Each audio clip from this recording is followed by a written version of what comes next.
good afternoon et bienvenue à celles et ceux qui nous rejoignent maintenant. Je m'appelle Gérald Arsenault, je suis président sortant de la FNB et, comme j'aime dire, citoyen du monde. J'accueille avec moi Stéphanie Tardif qui va se joindre à nous via les internets, comme dirait ma grand-mère. Gestionnaire de l'équipe culture et loisirs au CAFI, C-A-F-I. Nous allons co-animer ensemble cet atelier. Bonjour Stéphanie. Oui, bonjour Gérald. Bonjour Gérald. Est-ce que vous m'entendez bien? Oui, vous avez du son? Parfait. Alors, je commence. Alors, bonjour Gérald, allons-y comme il faut. Je suis très heureuse d'être ici avec vous aujourd'hui. J'aimerais saluer tous les participants en personne à Petit Rocher et ceux qui sont en virtuel, tout comme moi. Alors, au cours de cet atelier, nous allons recueillir les témoignages d'immigrants qui ont choisi de s'établir ici, au Nouveau-Brunswick. Avec eux, nous allons comprendre ce qui compte vraiment pour se sentir accueillis et développer un sentiment d'appartenance. Et vous le verrez, il suffit parfois d'un petit détail pour définitivement poser ses valises. Nous avons le plaisir d'accueillir en premier lieu Patrice Sinéus, directeur exécutif de l'Association multiculturelle du Restigouche, originaire d'Haïti. Il s'est installé au Nouveau-Brunswick en novembre 2021. Ensuite, nous avons Magali Courtin, directrice générale du village de Petit Rocher, originaire de France. Magali habite la région Chaleur depuis maintenant 4 ans. Nous avons également Jessica Schlunz, travailleuse en connexion communautaire, culture et loisirs, chargée du bénévolat et du programme de jumelage interculturel au CAFI.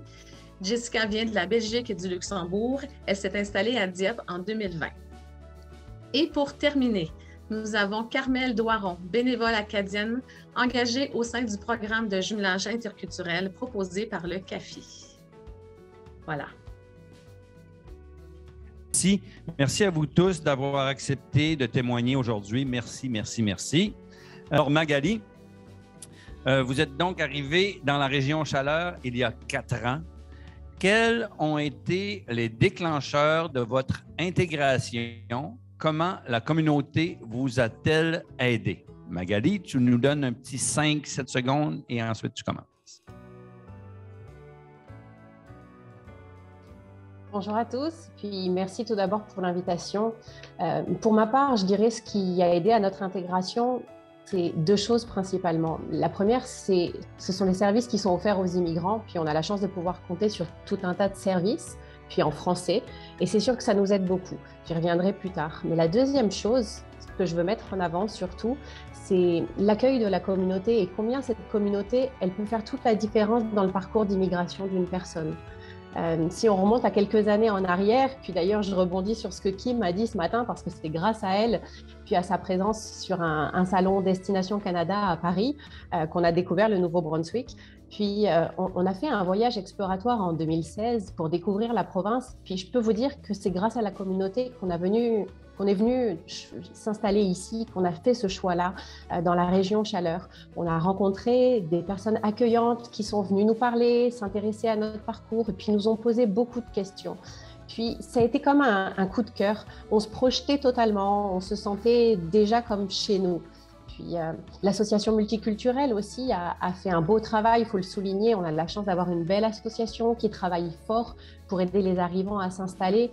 On a été mis en contact avec beaucoup d'organismes, invités à des 5 à 7, on a fait des contacts, puis on se projetait totalement. Puis ça a pris 2 ans après ce voyage pour avoir tous les documents nécessaires et puis nous permettre d'arriver.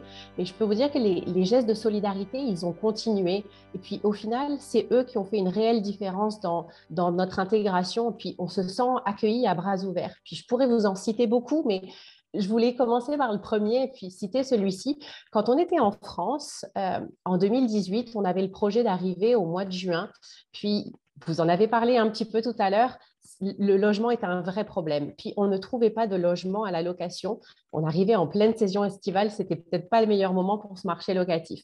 Puis, avec mon mari, on s'est dit, si on envoyait un message à des gens qui vendent leur maison, puis qu'on leur demandait de nous la louer. Bon, on n'y croyait pas un instant, mais le lendemain de nos courriels, il y a un couple qui a pris contact avec nous. Puis ce couple-là nous a dit, nous, ça nous ferait plaisir de vous aider à vous loger, puis le temps qu'on vende notre maison. On a trouvé un accord, on tenait à payer un loyer, ils nous ont posé tout un tas de questions, puis ils ont appris qu'on arrivait comme ça avec 2 enfants, puis nos 8 valises, puis c'est tout. Ils se sont organisés pour nous laisser des meubles, des lits pour les enfants, des tables, de l'électroménager, même des jeux pour nos enfants. Et puis, vous ne pouvez pas vous imaginer comment on a apprécié ça. Des personnes qui ne nous connaissent pas, ce sont des Canadiens, ce ne sont même pas des immigrants qui ont déjà reçu ce service et puis qui veulent faire plaisir à leur tour. Ce sont des Canadiens qui veulent juste aider une famille qui immigre. Puis, on s'est senti choyés de cette confiance. Puis, aussi, quand on est arrivé, on a échangé beaucoup de courriels, mais quand on est arrivé au Canada, qu'on a rencontré ce couple-là pour la première fois, on n'avait toujours pas nos moyens de paiement, pas de chéquier, pas de carte pour retirer de l'argent. Ils nous ont remis leurs clés sans même nous connaître. Puis, ça prend beaucoup de confiance. Puis, on n'en revenait pas avec avec mon mari.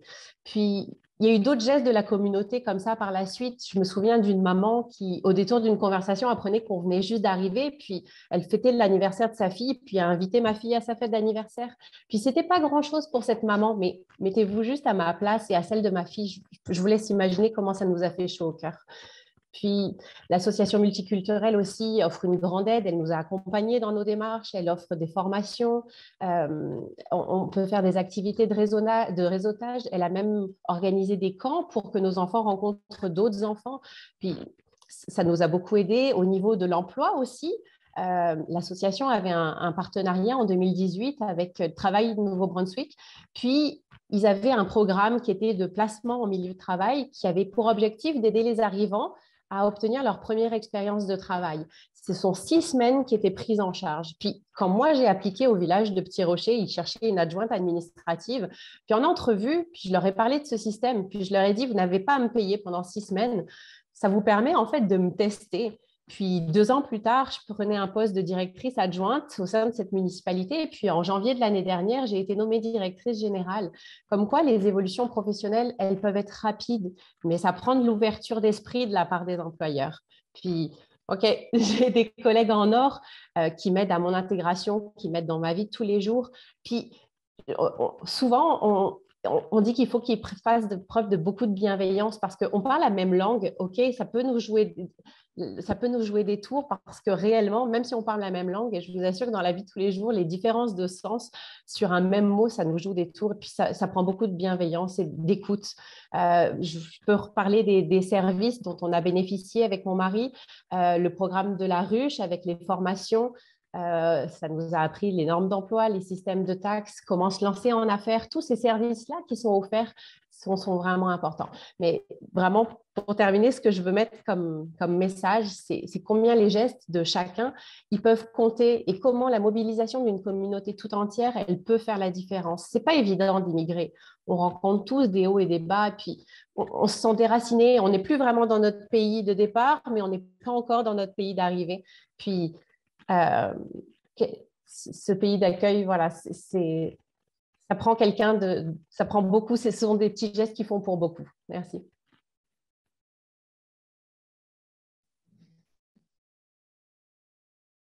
Merci Magali pour votre témoignage. On le voit ici que ça prend vraiment une communauté pour accueillir un nouvel arrivant. Alors vraiment, merci beaucoup de bienveillance, beaucoup d'écoute de la communauté. Votre témoignage est inspirant. Merci beaucoup. Alors maintenant, je me tourne vers Patrice pour discuter un peu et avoir son témoignage. Vous êtes fraîchement arrivé au Nouveau-Brunswick. Alors, on se demandait un peu comment la communauté d'accueil vous a-t-elle aidé suite à votre immigration et comment, à votre tour aujourd'hui, vous aidez les futurs nouveaux arrivants. Voilà.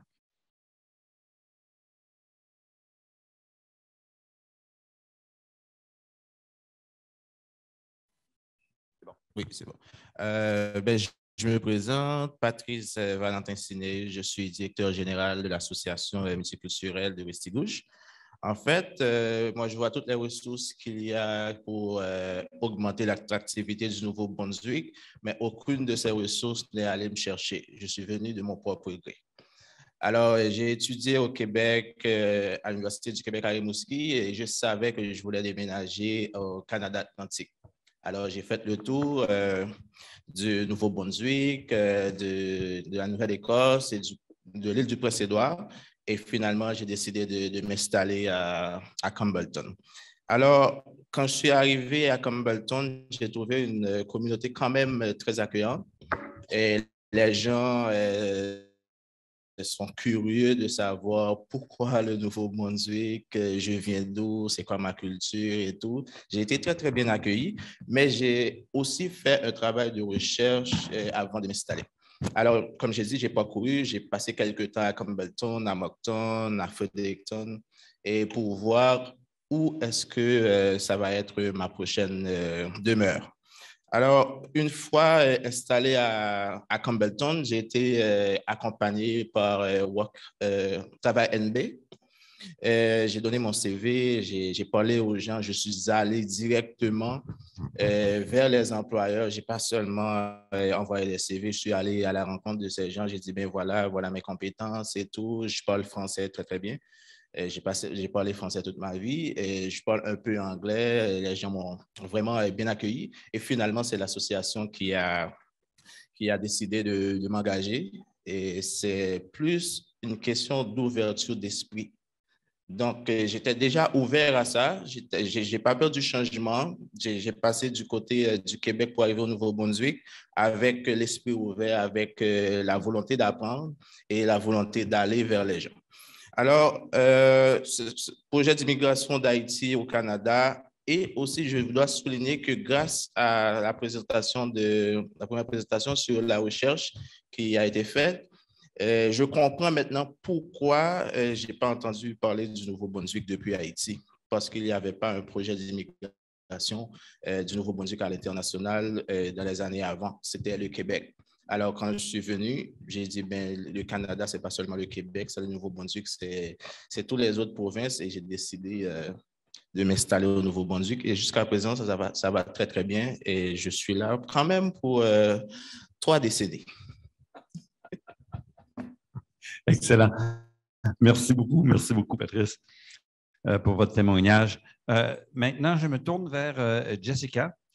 Jessica, vous êtes en charge du programme de jumelage au CAFI.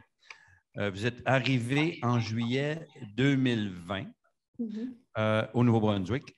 Alors, j'ai quelques questions pour vous. Qu'est-ce que le programme de jumelage? Comment fonctionne ce programme-là? En quoi est-il important pour soutenir l'immigration francophone?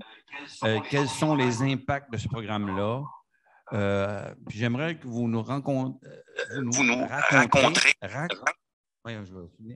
En tout cas, vous savez ce que je veux dire, ce mot-là, que je ne peux pas dire tout de suite. Les défis pour recruter des bénévoles. Alors, Jessica, donne-toi 5-7 secondes.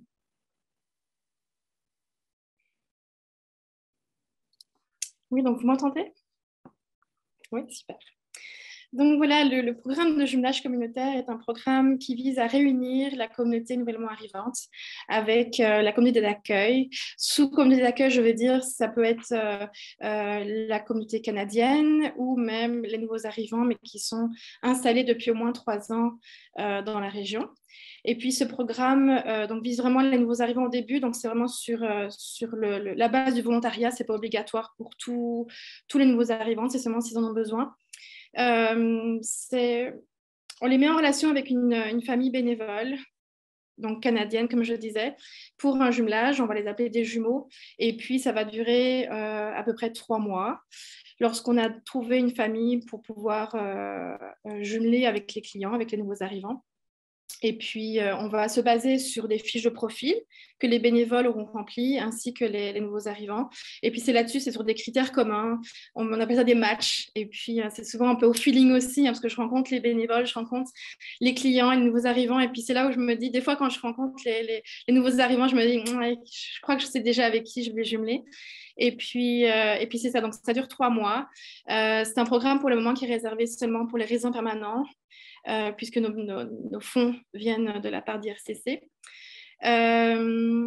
Donc, c'est ça. Il y a une première rencontre qui est organisée, une rencontre de compatibilité. Et puis, à l'issue de cette rencontre, si tout fonctionne bien, si tout le monde est d'accord, ben, le jumelage démarre et c'est pour 3 mois.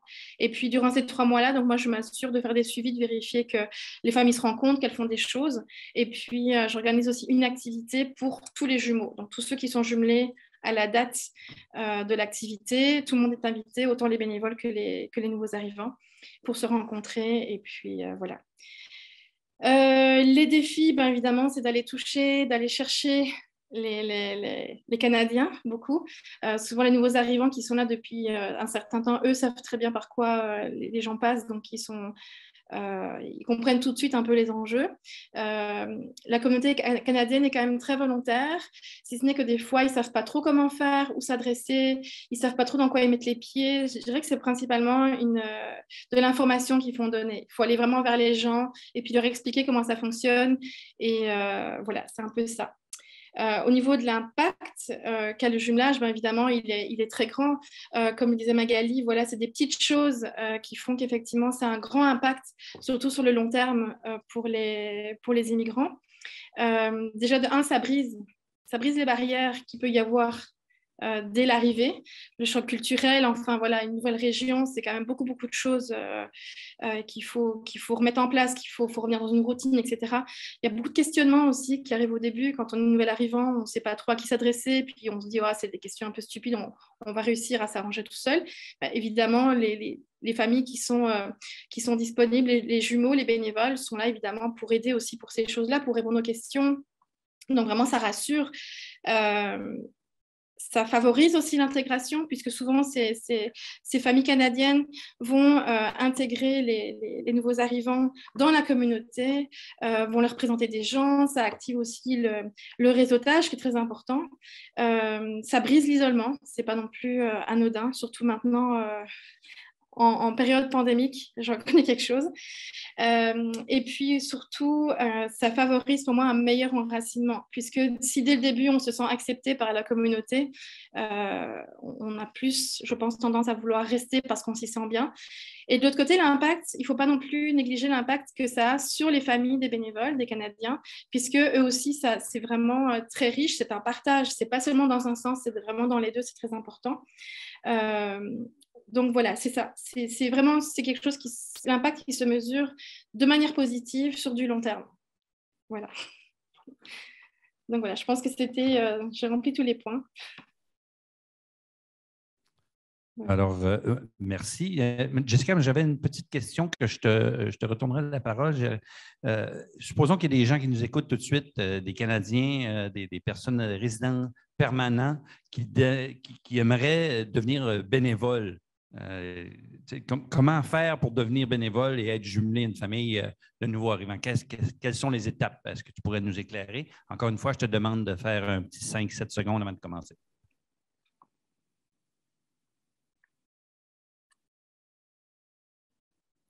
Oui, donc pour les Canadiens, c'est très simple. C'est déjà de pouvoir cibler où est la région, où est l'association dans sa région, l'association d'accueil des nouveaux arrivants. Et puis, simplement d'aller se présenter. Ça nécessite d'ouvrir un dossier de bénévole. Donc, il y a une petite paperasse un peu à faire, c'est normal, avec une vérification de casier judiciaire. Donc, déjà, dès ce moment-là, le bénévole devient bénévole pour l'association. Et puis, pour le jumelage, ça nécessite encore une rencontre en plus pour pouvoir établir son profil, lui, de personne, ce qu'il aime faire pendant ses temps libres, ses passions, qu'est-ce qu'il attend aussi du programme de jumelage, parce que chacun a des attentes différentes. Et puis, donc c'est ça, pour les gens qui sont résidents permanents, qui sont immigrants eux-mêmes, ça demande quand même d'être installés depuis au moins 3 ans dans la région pour pouvoir être accompagnateur.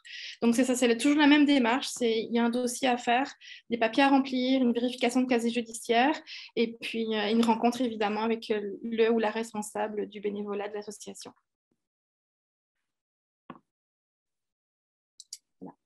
Voilà, excuse-moi Stéphanie, ça a gelé un petit peu ici dans la salle, mais Jessica, je vais te demander s'il vous plaît, pas de répéter, mais plutôt si tu peux mettre des petits points dans le chat, les gens vont pouvoir le copier ici, puis on va pouvoir relier ça quand on va faire le résumé du webinaire. Alors, Stéphanie, je te passe la parole, un petit 5-7 secondes, et c'est à toi.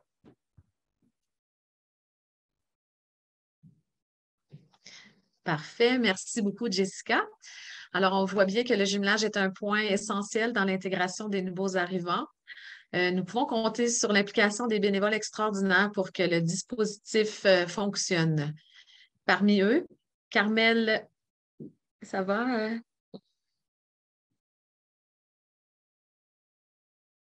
On t'entend pas. Hein?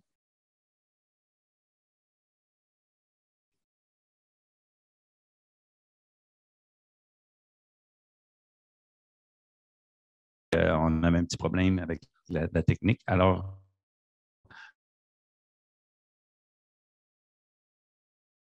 moi aussi. Alors, Stéphanie, désolé, on a manqué de ton début parce qu'on avait un petit problème technique. Beaucoup, encore une fois, dans la salle, si vous n'avez pas besoin du réseau Wi-Fi, s'il vous plaît, aidez-nous. Alors, Stéphanie, un petit 5-7 secondes et on se réessaye à nouveau. Merci.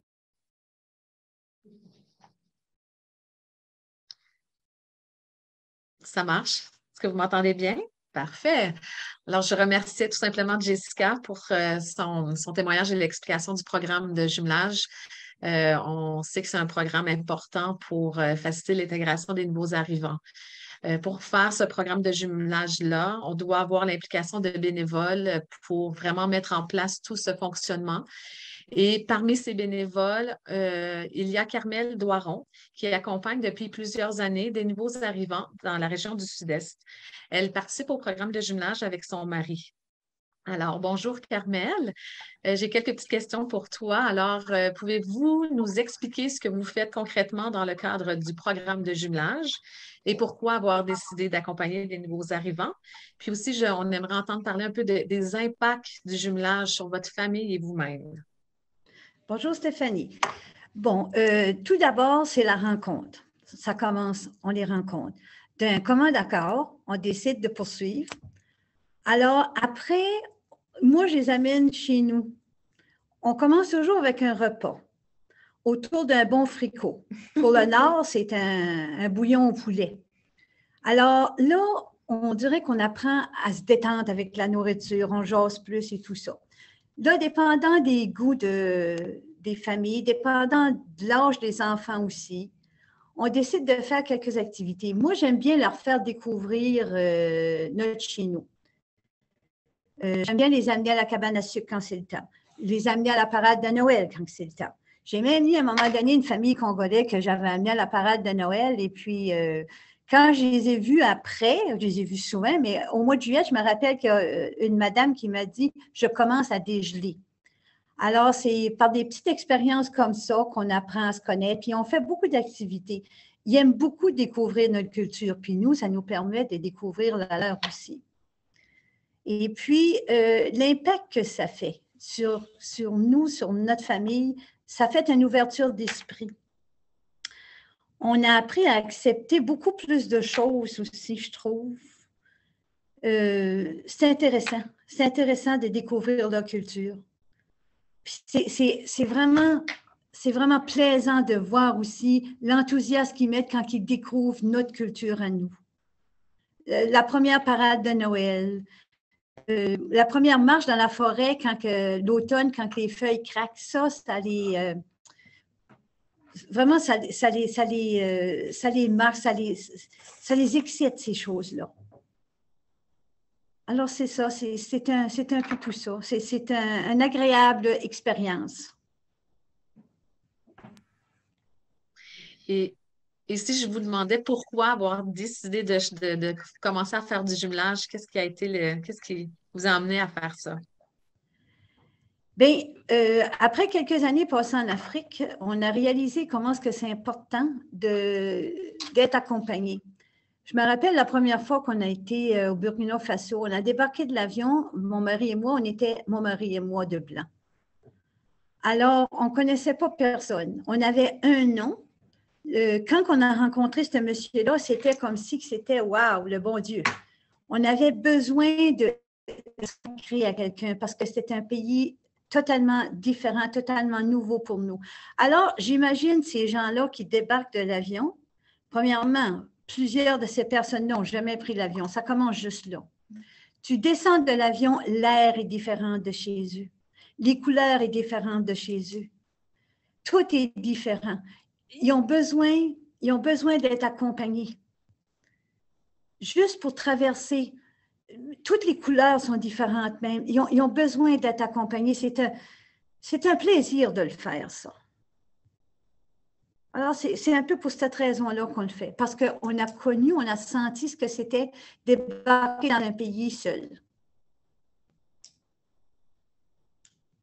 C'est ça un peu.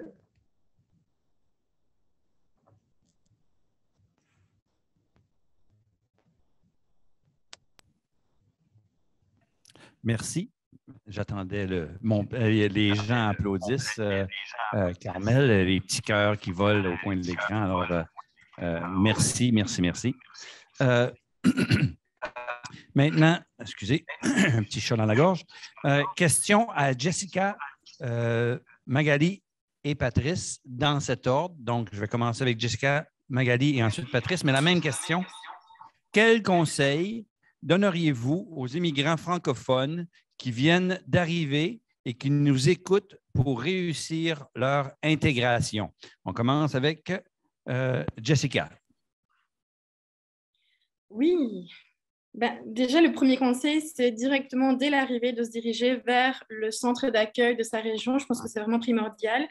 Il y a vraiment besoin de cet accompagnement-là dès le début pour savoir un petit peu vers quoi on se dirige et les premières démarches les plus importantes et les faire dans l'ordre. Et puis surtout, c'est très important de savoir à qui poser des questions. Parce que des fois, voilà, comme je disais, il y a beaucoup de questionnements qui arrivent au début. Et vraiment, le centre d'accueil, les agents d'accueil sont vraiment là pour ça, pour accompagner.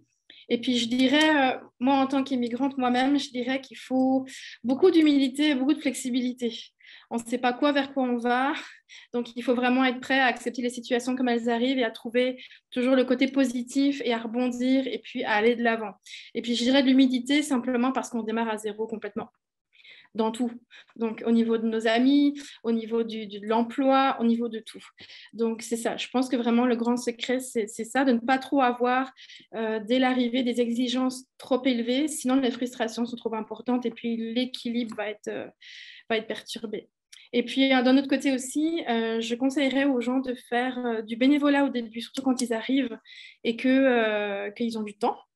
Que ce ne soit pas spécialement au CAFI, je veux dire, il y a plein de centres qui ont besoin de bénévoles, parce que le bénévolat, c'est aussi une très bonne façon de pouvoir réseauter, rencontrer des gens, et puis voilà, de nouveau briser l'isolement, et puis c'est ça. Voilà.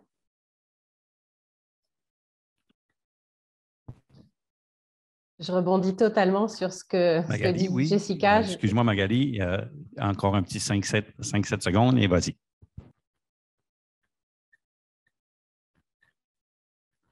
Je suis totalement en accord avec ce que dit Jessica. En premier lieu, je leur conseillerais d'aller vers les autres, chercher à rencontrer des nouvelles personnes. Les codes ici sont différents, puis le réseautage, c'est au cœur de tout. Et vous ne pouvez pas savoir combien de personnes autour de moi ont trouvé du travail ou ont solutionné des problèmes juste parce qu'ils connaissaient quelqu'un qui connaissait quelqu'un. Puis Jessica, je suis totalement en phase. Moi, quand je suis arrivée, le premier travail que j'ai pris, c'était de servir des déjeuners dans un éco-marché. Puis mon mari a fait du service dans une salle de restauration.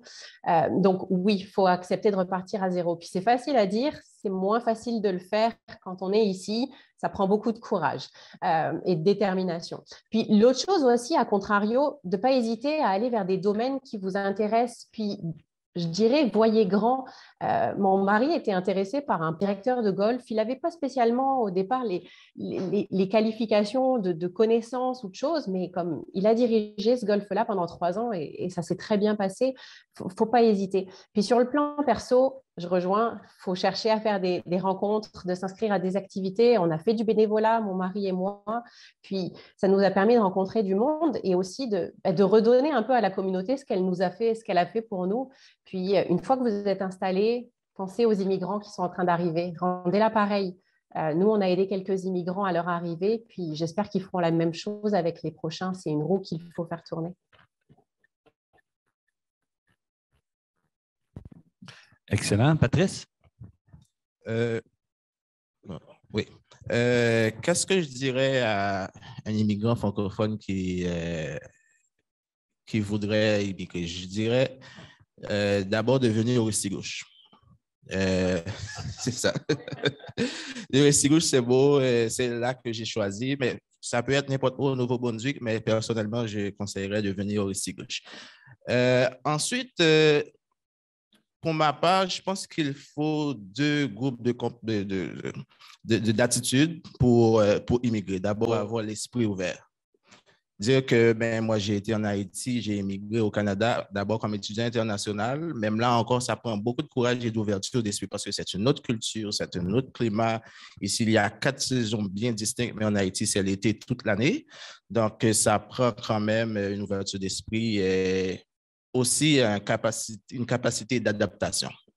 Alors, en tant que Patrice, j'encourage toutes les personnes que je connaisse de venir au Nouveau-Brunswick, et idéalement dans le Restigouche, mais aussi en tant que directeur de l'association multiculturelle, évidemment, je le demande aussi de venir au Nouveau-Brunswick et nous avons toutes les ressources pour les aider à s'intégrer dans la communauté. Nous avons des cercles de conversation, nous organisons des activités et nous sommes vraiment impliqués pour donner un service personnalisé pour chaque personne, pour chaque famille et pour chaque groupe.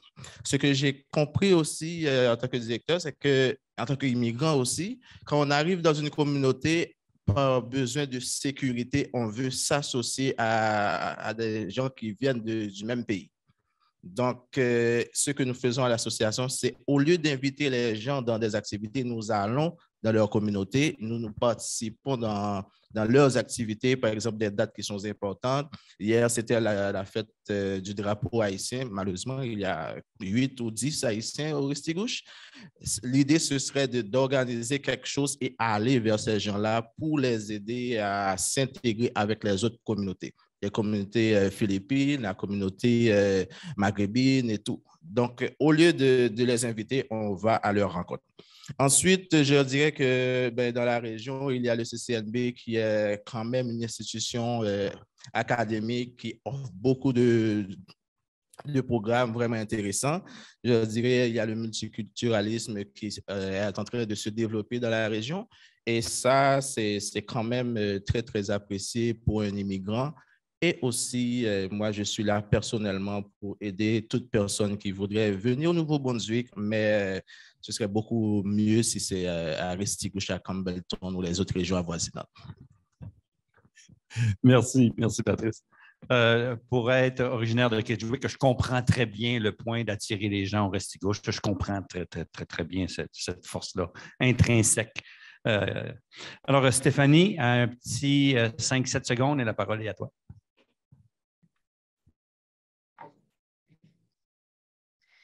Oui, merci aux panélistes pour leur réponse. Sortir de sa communauté d'origine et aller vers les autres, c'est vraiment important, effectivement. Et c'est là que le programme de jumelage prend tout son sens. Alors, Carmel, j'ai une petite question pour toi. Quel conseil donneriez-vous aux personnes qui souhaitent rejoindre le programme de jumelage pour que cela se passe bien? Donnez-vous chance. Essayez-les. Dans la vie, on prend souvent des chances, mais ça, c'est une bonne chance à prendre. Essayez-les, puis ayez une ouverture d'esprit. Ayez du fun, surtout, avec ces gens-là. Aimez découvrir, puis aimez les faire découvrir notre vie à nous autres. Puis, à un moment donné, à force de se fréquenter, on tisse un lien. On devient très, très important. Puis, les immigrants ont besoin de nous autres. Ils ont besoin d'avoir... On est comme un ancre un peu pour eux autres. On vient un membre de famille. Ils ont besoin de prendre le téléphone à un moment donné, puis d'appeler, puis de dire, écoute, chez nous, il est arrivé quelque chose dans mon pays, il faut que j'en parle. Ils ont besoin d'une oreille. Donnez-vous chance, essayez-les. Vous allez voir comment ça se passe bien. Puis c'est nous autres qui en sort, on en sort gagnant dans tout ça. On donne si peu et on reçoit tellement. Tellement. Puis en plus, on égrandit notre famille avec ces gens-là. On égrandit notre cercle d'amis. C'est juste le fun. Essayez. C'est ça que je donne comme conseil. Juste essayez-les. On prend beaucoup de chance dans la vie, mais ça, c'est une bonne chance à prendre. Voilà. Bravo, oui, je suis d'accord, Carmel, parce que quand on arrive dans une région, comme on l'a mentionné hier, mon oncle, ma tante, grand-papa, grand-maman, maman, papa ne sont pas là pour nous aider s'il y a des petits pépins avec les enfants, avec la vie, en fin de compte. Puis, notre famille s'agrandit certainement de ce côté-là. Eh bien, moi, on est rendu à la période de questions. Je ne sais pas s'il y a des gens qui ont envoyé des questions via le chat ou le questions-réponses dans le bas de votre écran. Si vous ne l'avez pas fait, vous pouvez toujours le faire. Les gens vont me passer les questions ici. Et s'il y en a dans la salle qui ont une question, gênez-vous pas, juste à me l'indiquer. Puis, je vais me diriger vers vous pour si jamais il y a des questions. Un commentaire? Alors, j'arrive. J'accepte les commentaires autant que les questions, ça a l'air. Merci. C'est Myriam du village de Saint-Hidard. Jessica, ce message, c'est pour toi. On parlait beaucoup de collaboration, puis de communication, puis de partager les bonnes histoires. Jessica, ça a été une des premières qui a répondu à mon appel à l'aide. J'ai besoin d'infos. J'ai mis à mon horaire une demi-heure. Je pense qu'on a zoomé 1h30 de temps, juste pour partager qu'est-ce qu'elle fait comme immigrante, mais aussi comme association. Fait que merci beaucoup, Jessica. Je voulais le mentionner devant tout le monde. Merci beaucoup. Merci. Des beaux témoignages. Quelqu'un d'autre à la salle, à l'écran? Je regarde mon écran. Oh, et voilà, Sarah, une question. Bonjour tout le monde, merci à tous d'être là. On est très contents de la participation, que ce soit en ligne ou en présentiel. Alors, je voudrais juste revenir à une question qui a déjà été abordée, mais j'aimerais insister sur le fait que quand on arrive, on continue à vivre avec notre communauté. On essaie de se trouver les repères qu'on connaît déjà. Puis, dès qu'on est confortable, on continue à se voir entre nous, à faire des activités entre nous. Puis, même quand ce n'est pas la même communauté du pays d'origine, grâce aux centres et associations d'accueil, on se retrouve avec d'autres immigrants qui ne sont peut-être pas du même pays d'origine, mais qui sont aussi immigrants, qui sont aussi nouveaux arrivants. Mais il n'y a pas beaucoup de programmes et d'activités qui matchent en fait la communauté d'accueil et les immigrants, à part les programmes de jumelage qui aussi, c'est important de souligner, qui ne sont pas disponibles dans tous les centres et associations d'accueil partout dans la province. Donc, c'est un message qui s'adresse en fait à tous les centres et associations d'accueil, aux personnes qui sont dans la communauté. Puis, comment est-ce qu'on peut encourager cette rencontre entre la communauté et les immigrants, en plus du jumelage qui est éventuellement, qui a besoin de bénévoles et de personnes qui vont s'engager à parrainer des personnes. Comment est-ce qu'on fait des événements et on organise une possibilité en fait de rencontre pour que tout le monde soit ensemble dans la même salle, qu'il y ait des possibilités d'échange et pour que les liens peut-être se créeront naturellement. On n'a pas besoin d'officiellement avoir bénévoles immigrants. Donc, c'est vraiment, est-ce qu'il y aurait un moyen ou est-ce qu'on devrait réfléchir à un moyen qui permettrait cet échange et cette possibilité d'échanger entre immigrants et nouveaux arrivants et communautés d'accueil sans forcément passer par un programme officiel de parrainage et de jumelage? Alors, je ne vois pas des mains levées. Ici, on a... Oui, allez-y. Je dirais que je vais m'inspirer de mon parcours d'immigration. Je pense que la première étape, c'est de trouver des activités déjà conçues. Parce que l'immigrant qui vient d'arriver au Canada ne va pas forcément organiser lui-même une activité, sinon à l'intérieur même de sa communauté. Je viens d'Haïti, j'ai entendu dire qu'il y a 8 Haïtiens dans la région. OK, je les contacte, on va prendre une bière. Mais c'est vraiment difficile d'aller vers l'autre au début. Donc, c'est le rôle des associations multiculturelles, justement, des activités qui se font pour faire du networking, du réseautage, Jumelage. du jumelage, et on crée des liens avec d'autres personnes, avec pas forcément des gens de la communauté d'accueil, mais d'autres immigrants avec des parcours différents. On partage nos expériences et au fur et à mesure, on se crée un réseau. Donc, l'idée, je pense que c'est toute la pertinence des associations, c'est de faire le premier pas, de donner un cadre de référence, si vous voulez, pour que les gens se rencontrent et développer leur propre réseau et eux-mêmes développer des activités qui pourraient être qualifiées de multiculturelles. Merci. Merci beaucoup. Je ne vois pas d'autres intervenants ou panélistes qui lèvent la main. Donc, je vais passer à la prochaine question qui est pour Jessica.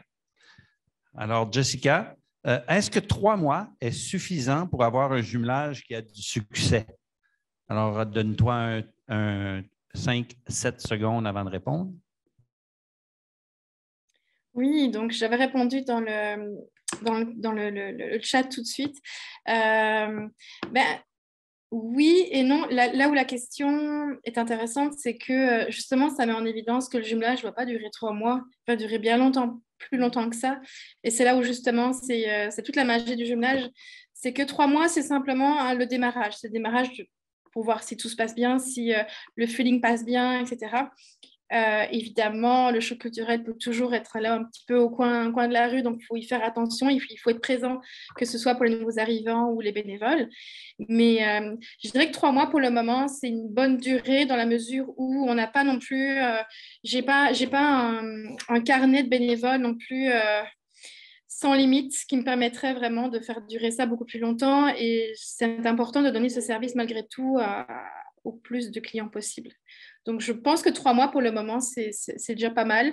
Et puis, comme dit, normalement, les jumelages continuent bien au-delà. C'est juste un 3 mois de démarrage pour s'assurer que tout se passe bien et que tout le monde est content. Voilà. Merci beaucoup, Jessica. Je ne vois pas, il n'y a pas d'autres questions, mais merci à tous nos panélistes intervenants, des histoires vraiment intéressantes. Moi, j'applaudis.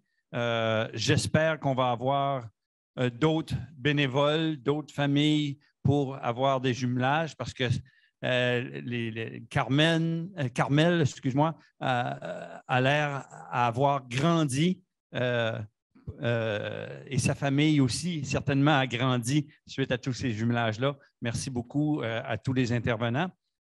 Il est temps de conclure cet atelier et ce 2e forum annuel du RIFNB. Comme nous l'avons vu tout au long de ces 2 jours, nous avons tous un rôle à jouer, employeurs, municipalités, mais aussi nous tous à titre individuel.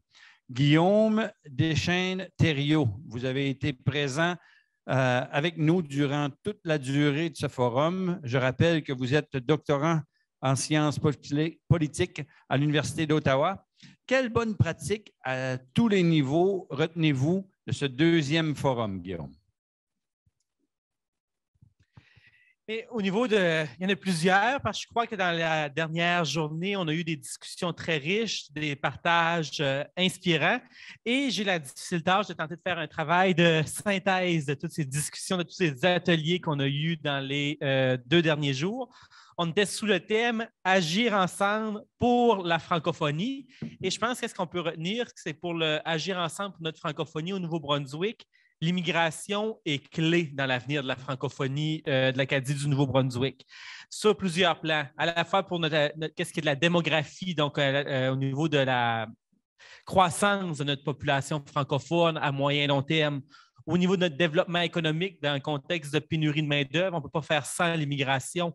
Et de manière plus générale, tout l'enrichissement culturel de nos communautés au contact de ces nouvelles arrivants, des nouveaux arrivants qui font le choix de s'installer dans l'une de nos communautés francophones. Donc, on ne peut pas faire sans l'immigration dans notre avenir, à mon avis. Puis nos discussions des derniers jours nous l'ont très bien rappelé.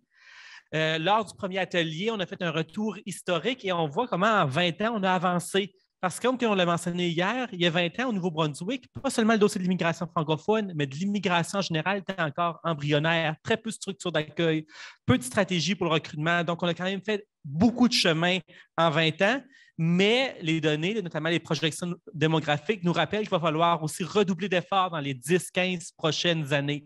L'Acadie du Nouveau-Brunswick fait face à des défis démographiques importants.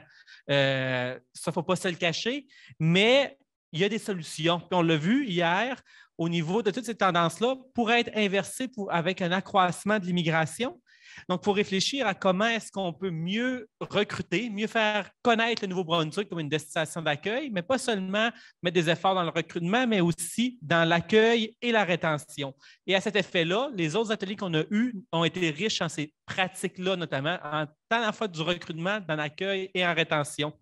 Au niveau des employeurs, on a fait le point sur la pénurie de main-d'œuvre, mais aussi sur comment est-ce que les employeurs peuvent être des meneurs dans le recrutement, donc notamment accroître la visibilité des offres d'emploi, pas seulement diffuser des offres d'emploi au niveau local, mais comment les rendre accessibles à l'international, par quelles raisons on doit passer. On a eu toute une liste de Rede Canada de ressources qui sont disponibles pour accompagner les employeurs dans la phase du recrutement. Et on a eu aussi plusieurs exemples de bonnes pratiques en milieu de travail pour faire des milieux de travail inclusifs. Parce qu'il ne faut pas seulement recruter des gens, mais il faut aussi réfléchir à comment est-ce que nos milieux de travail doivent se transformer pour faire une place à ces nouvelles personnes-là qu'on accueille. Donc, toute la question de l'accueil et de la rétention à plus long terme. Et la rétention, ça a ressorti clairement hier, c'est bénéfique à la fois pour les employeurs qui investissent temps et ressources dans le recrutement, mais aussi pour l'ensemble de la communauté. Ce matin, au niveau des municipalités, les municipalités qui sont au niveau de gouvernance le plus près de la population, on a vu à quel point ils sont des acteurs incontournables dans le dossier de l'immigration francophone. Je lisais une recherche tout récemment qui parlait comment est-ce que les actions au niveau local peuvent faire une différence fondamentale dans le contexte de l'accueil. Et on a eu plusieurs bons exemples avec les élus, les employés municipaux qui sont intervenus ce matin. À la fois, en ce qui est trait au recrutement, on peut penser à l'exemple que Kim nous donnait avec la ville de Bathurst, qui se rend même à l'étranger pour promouvoir, pour faire connaître les opportunités d'immigration. Donc ça, je pense que c'est une bonne pratique qu'on peut retenir. Et aussi, comment est-ce que les municipalités peuvent jouer un rôle dans l'accueil et la rétention, à la fois pour accompagner, faciliter le développement de ressources, aiguiller vers les différents organismes, donc toute la transformation du contexte local pour favoriser la rétention au sein de nos communautés. Et là, le panel qu'on vient d'entendre avec des partages très riches, et ça permettait, je pensais à ça hier, je vous présentais beaucoup de chiffres, beaucoup de données, et les témoignages qu'on a entendus ce matin permettaient de mettre du concret à l'abstrait des données, parce que derrière tous les chiffres, toutes les statistiques que je vous présentais, c'est des histoires à succès, c'est des personnes qui viennent contribuer à nos communautés. On a eu des témoignages de personnes qui étaient des accueillis il y a quelques années, maintenant sont des accueillants, des parties prenantes au contexte de l'accueil dans nos communautés. Et de là, c'est encore un autre exemple de l'enrichissement de nos communautés au contact de l'immigration. Et tous ces témoignages-là peuvent nous inspirer. Pour compléter donc ce travail de synthèse-là, j'ai fait un exercice de mots-clés que j'ai ressortis, que je retiens de l'ensemble des ateliers. Un premier mot-clé, je crois, qui tombe sous le sens, c'est celui de la collaboration. On a insisté beaucoup sur l'aspect de la collaboration à la fois entre les municipalités, entre les employeurs, avec les organismes multiculturels, les organismes ethnoculturels, avec les écoles, collaboration pour mettre nos ressources en commun, pour éviter les dédoublements. On l'a vu avec Mme Arsenault qui nous expliquait comment est-ce que dans les régions rurales, on peut développer des ressources communes, les partager et par la suite les adapter pour, on dit l'union fait la force, mais vraiment se renforcer mutuellement nos différentes communautés. Aussi, collaboration par le partage de bonnes pratiques. On le sait, on a beaucoup d'apprentissage qui a été fait au courant des 20 dernières années. Puis ceux qui ont une plus longue tradition en immigration, une ouverture pour partager à d'autres communautés qui sont peut-être un peu plus novices dans le secteur. Un autre mot-clé que je retiens, c'est celui de l'engagement. Ça, on l'a vu à de multiples reprises, l'engagement d'élus et d'employés municipaux qui font de l'immigration une priorité au sein de leur communauté. Parce que l'immigration, c'est une priorité et pas seulement le dire en discours, mais aussi en action concrète au niveau des municipalités.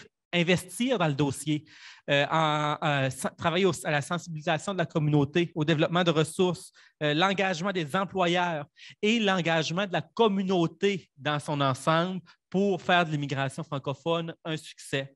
Un autre mot-clé, je dirais accueil personnalisé. Je crois que c'est une de nos forces au Nouveau-Brunswick et dans les témoignages qu'on vient d'entendre, on le mentionnait, je crois que c'était Magali qui faisait référence, comment l'accueil de la communauté peut faire une différence dans le parcours. On avait Carmel qui parlait des fricots. Je crois que cet accueil personnalisé-là qu'on est capable de mettre en place pour faire sentir les gens bienvenus et chez eux dès l'arrivée, c'est une de nos forces qu'on a dans nos petites communautés au Nouveau-Brunswick. C'est important pour développer un sentiment d'appartenance et faire communauté ensemble. Un autre mot-clé que j'aimerais relever, c'est la transversalité du dossier de l'immigration. On l'a vu, l'immigration, ça s'inscrit dans un écosystème complexe qui touche à une diversité d'autres dossiers. Au-delà des enjeux concrets de l'accueil des services d'établissement, il faut avoir une réflexion sur, par exemple, on l'a vu avec le cas de la région Chaleur, sur les transports en commun. Donc, ça appelle à bien comprendre notre contexte local. Qu'est-ce qui fait problème et qu'est-ce qui sont les pistes de solutions qu'on peut apporter devant les défis identifiés? Le transport en commun, mais aussi la question du logement. La crise du logement, le manque de logement est un enjeu de taille, enfin un défi de taille pour accroître l'immigration. Et je pense que c'est Nicole Sommers qui l'a mentionné, au niveau des communautés, au niveau des municipalités, des employeurs, il y a beaucoup de travail qui est fait, mais ça ne peut pas reposer exclusivement sur les épaules des employeurs et des municipalités. On va avoir besoin d'appui et d'appui aussi adapté aux régions rurales pour faire face à ces enjeux du logement. Un autre mot-clé, innovation. On a eu plusieurs exemples où des communautés se sont prises en main et ont fait beaucoup avec peu de ressources. Dans le cas du Restigouche-Ouest, devant les besoins immenses, donc avec des ressources humaines et financières limitées, comment est-ce qu'on a adapté, qu'on a cherché à mettre en place des structures d'accueil pour favoriser la rétention, l'innovation par les employeurs, l'innovation aussi des nouvelles et nouveaux arrivants qui s'impliquent et s'engagent pour faire des milieux de vie accueillants pour les personnes qui s'installent après eux, mais aussi innovation continue peut-être de régions ou de municipalités qui ont une plus longue expérience dans le dossier de l'immigration, avec le cas de Moncton qui est rendu à sa deuxième stratégie en immigration, donc qui se projette dans le temps, qui développe une vision stratégique. Et il y a plusieurs municipalités qui peut-être c'est embryonnaire en ce moment, le dossier de l'immigration, qui pourront en venir à des stratégies du type de celles qu'on a vues à Moncton. La régionalisation. C'est un défi de taille parce qu'on parlait hier que le Nouveau-Brunswick, pendant longtemps, on avait eu une moins longue tradition en immigration qu'au Canada dans son ensemble. Et au sein du Nouveau-Brunswick, les chiffres montraient qu'environ 2/3 des immigrants francophones qui s'installent dans notre province s'installent dans la région du Grand Moncton. L'immigration, c'est un enjeu d'avenir et on veut que ça ait des retombées sur l'ensemble de la province. Donc, il faut réfléchir à comment favoriser la régionalisation. On a eu un bel exemple avec Saint-Isidore. Donc, les yeux vont être tournés sur Saint-Isidore dans les prochaines années. En tant que chercheur, c'est certain que ça va faire l'objet de prochaines recherches et peut-être inspirer d'autres communautés qui vont vouloir répéter l'exemple de Saint-Isidore. Et c'est changer aussi le narratif. Pendant longtemps, on parlait du déclin de nos régions rurales du nord de la province, mais avec l'immigration, avec le contexte actuel où, au contraire, on ne manque pas d'emplois, on manque de personnes pour occuper les emplois, on tourne nos régions vers la croissance et on a besoin d'appui aussi. Donc, l'immigration, c'est un dossier important, mais il va falloir aussi avoir des appuis pour que dans les régions rurales, pouvoir mettre en place les ressources adéquates pour réussir. La sensibilisation. On l'a vu au niveau de la communauté locale, sensibiliser la communauté à l'importance de l'immigration. On a eu des exemples, des partages de municipalités, d'employeurs qui sont déjà très actifs en immigration, qui sont des modèles, je dirais, à l'échelle de la province. Mais dans d'autres cas, il y a des employeurs et des municipalités peut-être qui ne sont pas nécessairement autant engagés à l'heure actuelle.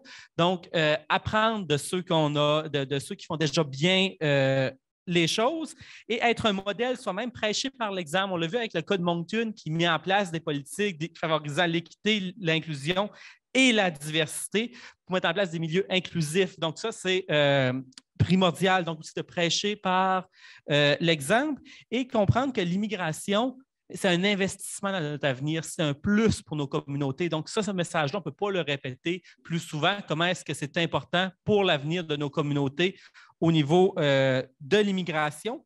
Et finalement, dernier mot-clé, je dis mot-clé, mais c'en est deux. Je crois que c'est Magali dans son intervention qui a dit « voir grand ». Voir grand. Je pense au niveau des personnes immigrantes, c'est permettre, en tant qu'acteur communautaire, en tant qu'acteur municipal, en tant qu'employeur, c'est mettre en place les conditions propices pour que les personnes immigrantes qui font le choix de s'installer au Nouveau-Brunswick puissent voir grand, qu'ils puissent réaliser, s'épanouir dans notre province. Donc, ça amène de bien comprendre quels sont les défis et d'y faire face pour les opportunités qu'ils ont à offrir, que les personnes qui viennent du Nouveau-Brunswick ou d'ailleurs aient accès aux mêmes opportunités. Finalement, comme communauté, c'est aussi voir grand et voir l'immigration comme le projet de société qu'elle est. Donc, ça serait un peu ça, la synthèse que je vous proposerais de notre forum. Je vous remercie. Merci beaucoup, Guillaume. D'ailleurs, moi, ça fut un plaisir, Guillaume, de travailler un peu à côté de toi et avec toi durant ces 2 jours. J'ai appris à connaître Guillaume durant ces 2 derniers jours. J'avais entendu parler d'un dénommé Guillaume, mais là je vois que c'est quelque chose. Alors, Guillaume, félicitations pour le beau travail que tu as fait avec nous ici pendant ces 2 journées. Je veux aussi en profiter pour remercier, bien sûr, Stéphanie Tardif, moi, qui a co-animé ce dernier atelier avec moi. Alors, merci beaucoup, Stéphanie. Et là, maintenant, c'est ainsi que s'achève ce 2e forum annuel du RIFNB. Nous espérons que vous avez passé un agréable moment en notre compagnie et surtout que vous êtes à présent outillés pour devenir pleinement des acteurs et des actrices de l'immigration francophone. Moi, il me reste une petite chose à faire, c'est vous dire un beau gros merci. Merci de votre collaboration, de votre coopération. Merci d'avoir enduré mes mots de travers, mes petites pancartes en l'air pour arrêter les paroles, échanger les personnes. Alors, merci beaucoup de votre appui. Merci aussi de l'appui que vous donnez à l'immigration francophone au Nouveau-Brunswick. Et la dernière petite chose que j'ai à faire, c'est d'inviter Stéphanie Méroni à venir dire les mots de la fin, parce que je présume qu'il va en avoir plus qu'un. Il va y en avoir 10. Non, je rigole. Moi, je voulais juste faire un remerciement à tout le monde, à nos panélistes, à tous les partenaires qui ont rendu cet atelier, ces ateliers possibles, à nos bailleurs de fonds, Opportunités Nouveau-Brunswick et Immigration, Réfugiés, Citoyenneté Canada, à la traductrice Claudine Bellhomme. Merci. Merci aussi au maître de cérémonie Gérald Arsenault. Merci pour ton beau travail. C'est très apprécié pour l'animation. Robert Lennon, Roger Doiron, Stéphanie Tardif également. Merci à Guillaume Deschênes-Thériault pour avoir si bien synthétisé tous les ateliers qui ont eu lieu et toutes ces belles journées. Merci à l'équipe de Dialogue NB aussi pour le soutien technique. Thierry, Florence, grand bravo. Et merci au personnel donc, du RIF, Sarah et puis Clément qui ont fait un super beau travail. Et un gros merci final à toute l'équipe de la SANB qui, sans eux, en fait, ça n'aurait pas été un aussi grand succès. Ils nous ont tellement apporté en termes d'aide et d'équipement, puis de soutien. Donc, grand bravo, puis merci beaucoup à eux. Et puis, voilà, donc je ne sais pas si j'ai oublié quelqu'un. Oui, Sarah me fait des signes. Voir le lien qui vous a été partagé sur le chat. Et pour les personnes qui sont sur place, sur la petite brochure, vous avez un QR code pour remplir le questionnaire de satisfaction. Donc, n'oubliez pas, s'il vous plaît, c'est le dernier petit effort qu'on va vous demander. Comme je le disais, pour nous, c'est très important d'avoir votre rétroaction, vos commentaires, puis surtout des idées. Des idées, on est preneurs d'idées, donc n'hésitez pas. Allez-y, inondez-nous. Merci beaucoup, puis on vous souhaite une très bonne journée. Merci et au revoir à tous.